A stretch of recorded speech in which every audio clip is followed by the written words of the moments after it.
If Jason still haunts you, you're not alone. Here's your look at the new NECA toys. This is the Friday the 13th Part 5, A New Beginning, Roy Jason.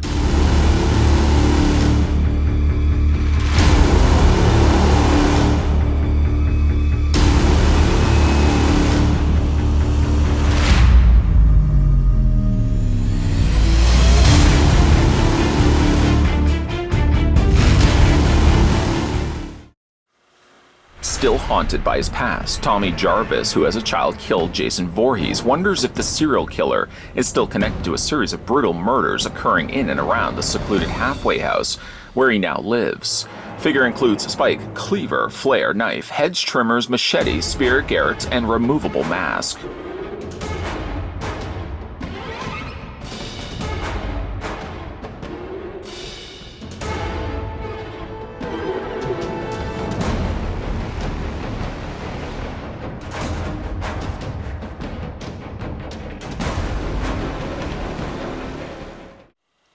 We're going to go ahead and get Roy measured off. And to say I was very excited for the release of an Ultimate Roy Jason, I would imagine would be a bit of an understatement, seeing that I've been advocating NECA Toys to be producing an Ultimate version of Roy for years now. So you can imagine, again, how thrilled I am finally to be having a look at him.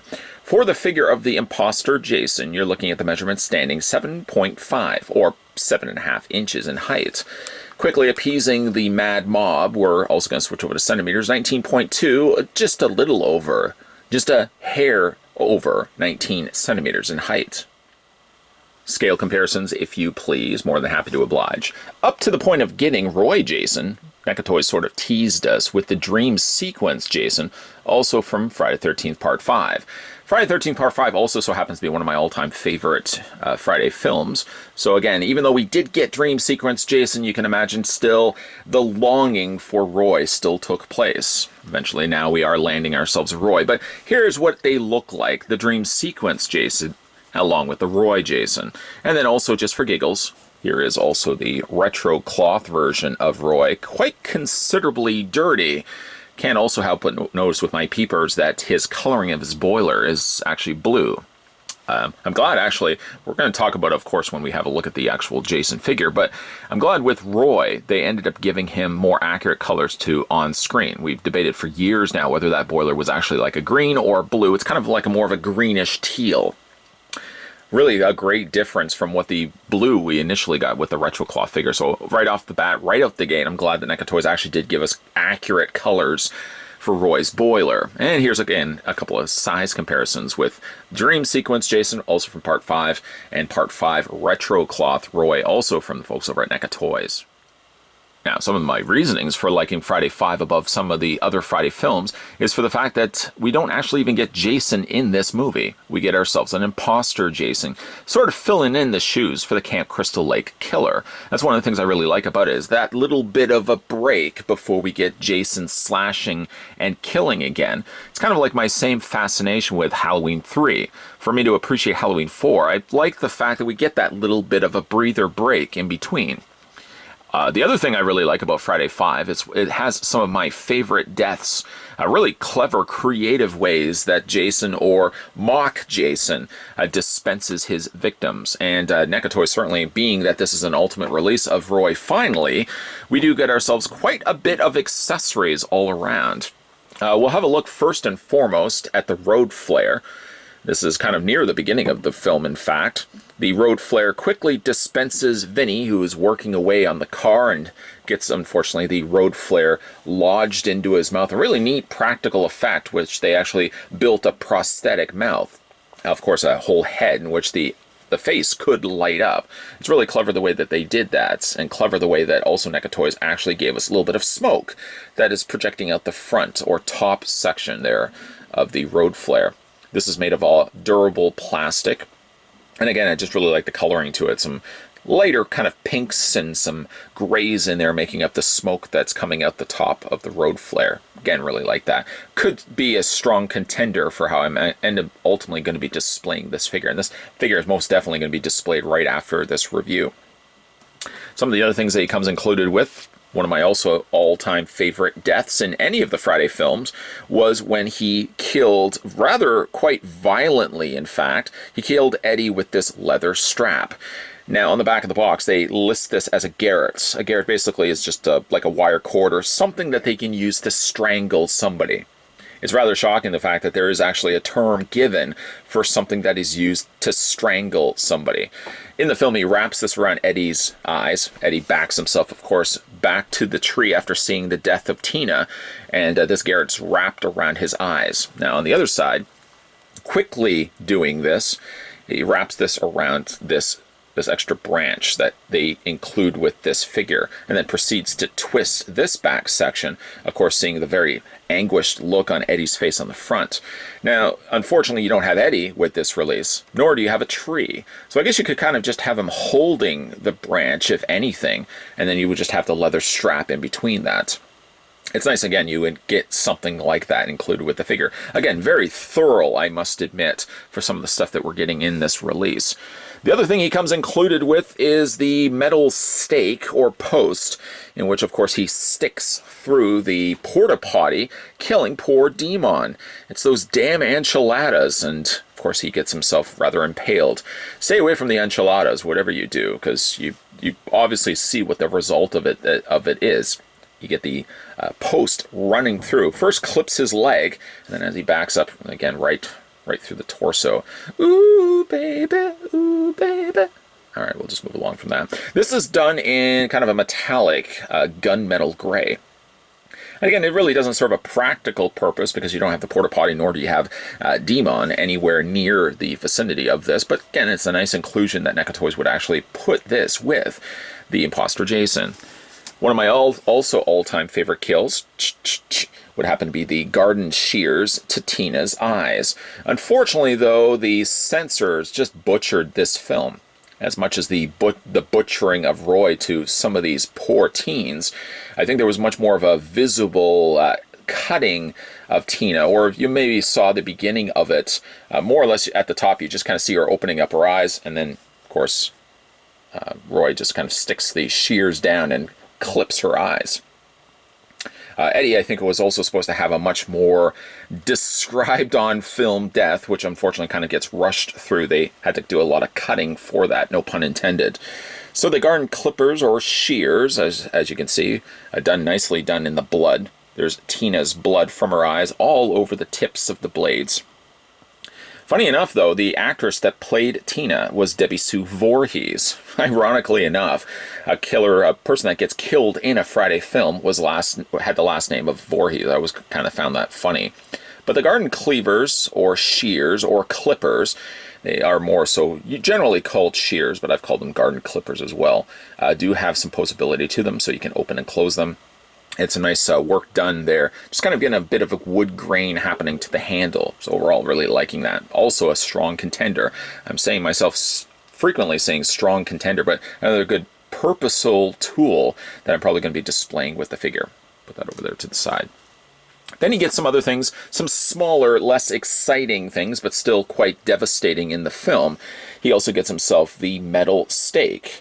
It's kind of like a camping post stake, and he ends up taking this to Matt's head. We don't actually see Matt dying in the film. Instead, we kind of get him discovered as Pam's running through the woods. We see this sort of lodged its way into Matt's forehead. Again, you get something like this included. Again, it's these small little touches. Even with like the Friday 4 Ultimate Jason, we did get ourselves the corkscrew of all things. Not that you'd really ever display your figure with a corkscrew. I doubt you'll be very unlikely displaying your figure with the little tent post stake here. But again, it's nice that they would include such a thing. Then you get yourself a knife, which has a wood grain also done to the handle. Very crude looking handle to this blade. Kind of liking the look of that. Very much blood soaked to the tip of the blade. And then speaking of blades, well, actually we'll look at this one here as well. He comes with the cleaver, which I believe he does use to kill Violet, as she's kind of weirdly robotic dancing in her room. I think it's the cleaver that does her in. I feel like he kind of goes to the cleaver a couple of times Of course, he kills the mother in the kitchen as well. No, I think that was actually the machete. That might have been also the cleaver. But some blood splattered all across the blade of that as well. You can even see that they painted in the rivets in the handle. And you can also see where the wood's been sandwiched around the metal. So it's these little small details I quite like. And then again, more the go-to for Jason, or even though it's not Jason, he still uses and makes use of this. He gets also the machete.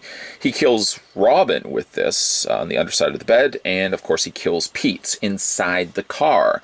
Pete, of course, is wanting to kill Vinny. Roy's already kind of beat him to the punchline, and then of course he slices his neck in the back seat. This is the one instance, if you kind of look at all the other accessories it comes included with, the blood is actually a different color. I don't know if it's just the fact that it's more of a dried blood, and maybe he's used the machete a little bit more frequently than some of the other weapons of the trade, tools of the trade, if you will. But it's definitely got a much more darker burgundy color. The fact that it's actually got more than one layer to it makes me think he's killed and not stopped to wipe off the machete before he's then killed again. It's a couple of dried layers and then wet layers of blood over top of that. Those are his accessories. He does also come included with a hand. Now this would be ideal for holding things like the flare, for example, or things like the garden shears. You could have him holding it like that. So those are all of his accessories. Quite a substantial amount of accessories when all things considered. They pretty much have covered every single death in the film with the supplied weapon. So again, I really like that they did that. Having a long overdue look, though, at Roy Jason. What a spectacular sight this one is. He is wearing the boiler, sort of, again, a departure from the regular shirt and pant wearing Jason that we would see in the films. I did notice, though, when I got this out of the packaging, that his rubber diaper, coined by many collectors, seems to sometimes get bunched underneath this particular leg, not so much over this one here. So if you find myself kind of having to readjust him, it's only because he's got this rubber, like I said, this rubber diaper that kind of gets caught underneath and inside his leg.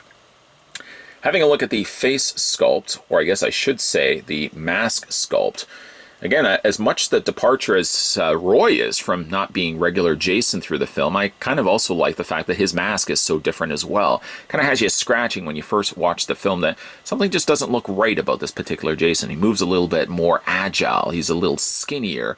Of course, he's got the boiler, and his mask is very noticeably different. I think back then when you were watching films, you probably didn't start thinking anything other than this is just the way that they described or designed Jason for this particular film. You probably didn't think to yourself, no, I don't feel like that's Jason. Although I have to admit, watching it recently and the repeated views, they certainly do focus the camera a lot on Roy's reaction. And I think if I known that now, or had not known the twist in the film, I probably would have thought Roy had something to do with it. Just for the fact that the camera kept focusing on him.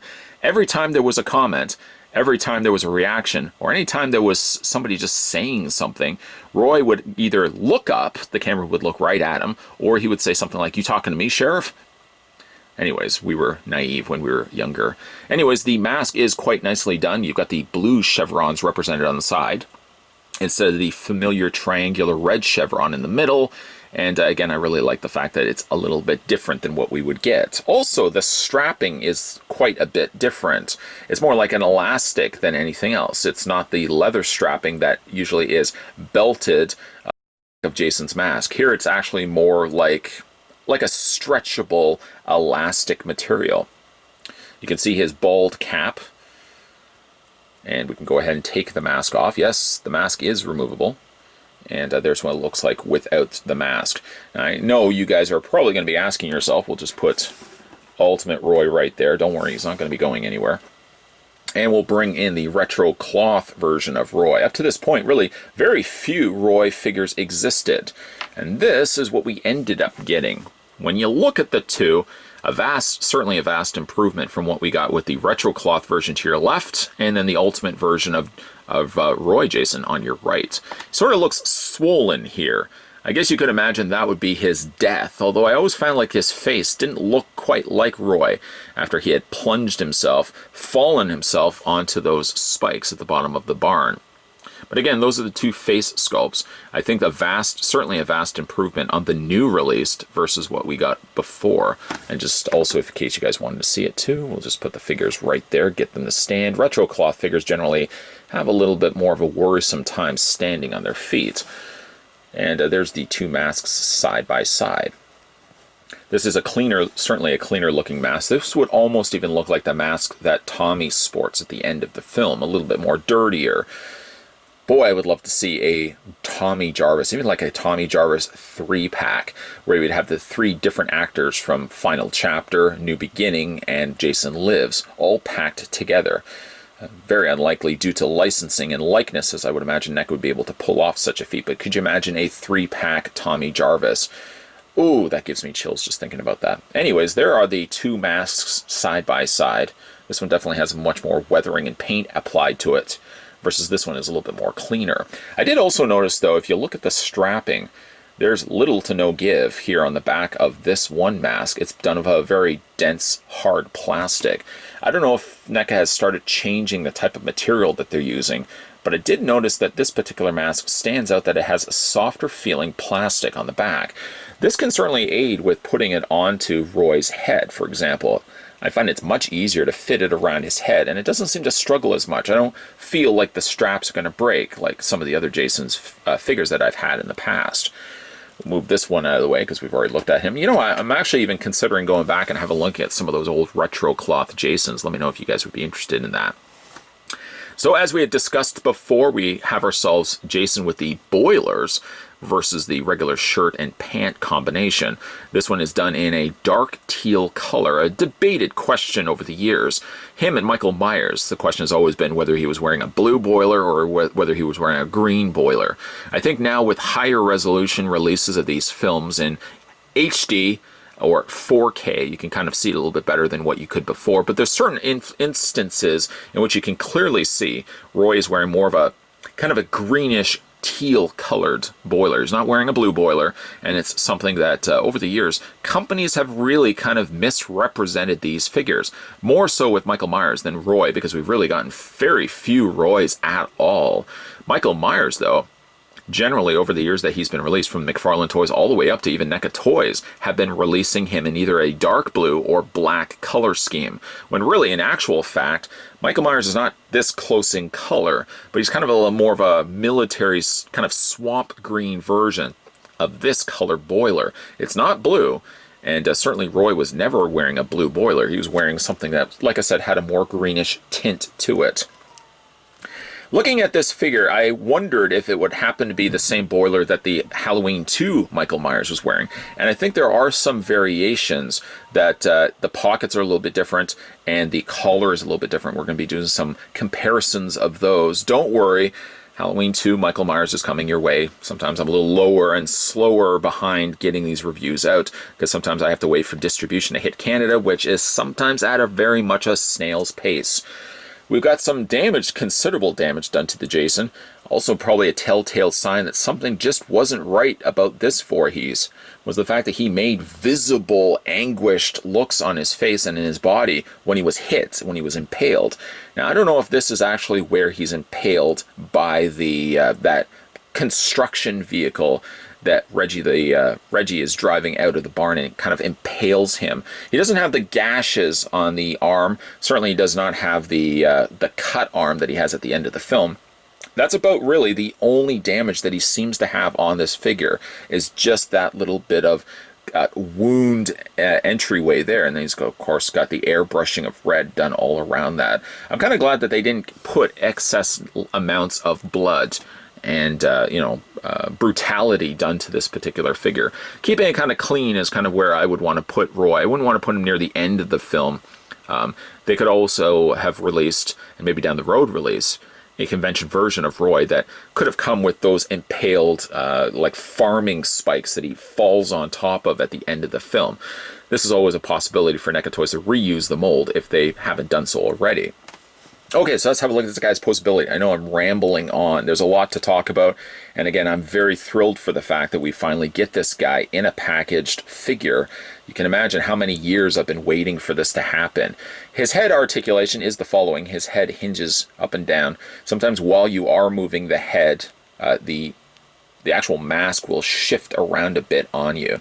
You'll also notice too that the bald cap is a different color than his neck, as it should be, because really again, this is just something that he puts on to mimic Jason Voorhees' look. So obviously the bald cap not only will look bigger, but it's also be a different color than the neck there. The shoulders rotate all the way around. That would be, by the way, both arms, just in case you're wondering. I know you're silly, you guys know it's on both arms. It may not be on both arms if we were talking about a McFarlane figure. He does have elbow articulation. It just so happens to be really tight on this particular figure, but he's got a hinge right there, and then he's got a hinge right there, giving you a double bend. It's just, again, really, really tight on this particular figure.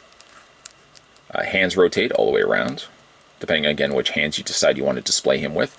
The legs hinge forward, the legs hinge back. The legs hinge also out. He does have a bend at the knee, which also allows the lower leg to rotate. And then he has articulation in the feet. Sometimes the boots may come across black in the film. There's other scenes where they look almost brown. So they kind of did something in between, giving us a black boot, and then they've dry brushed brown over top of it, getting the best of both worlds. Roy also so happens to have peg holes on the undersides of his feet, so if you want to display him with a display stand. I did notice, though, when you get a standard display stand from NECA Toys, just telling you, it does not come included, obviously, with the figure.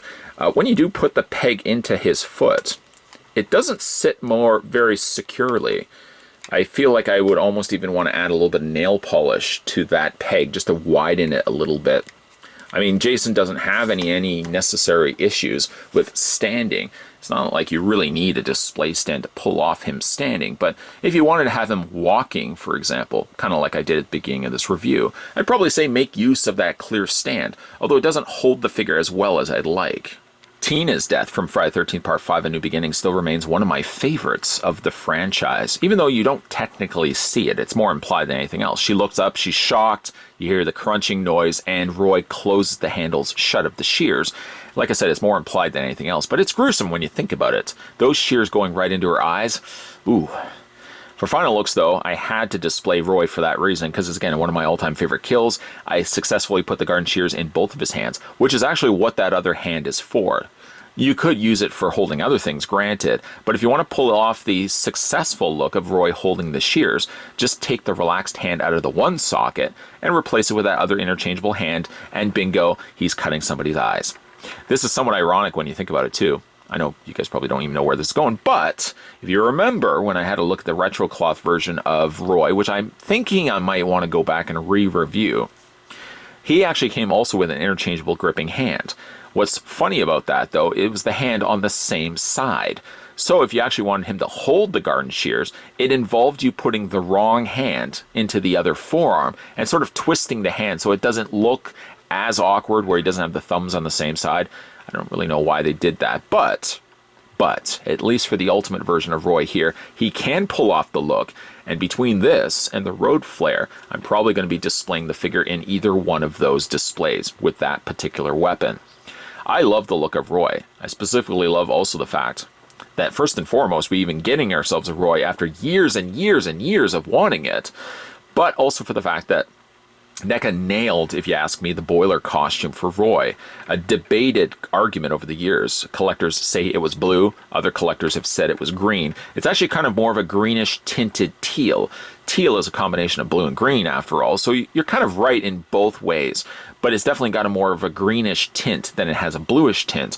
Definitely something that they corrected versus the original retro cloth version of Roy that was all done in blue.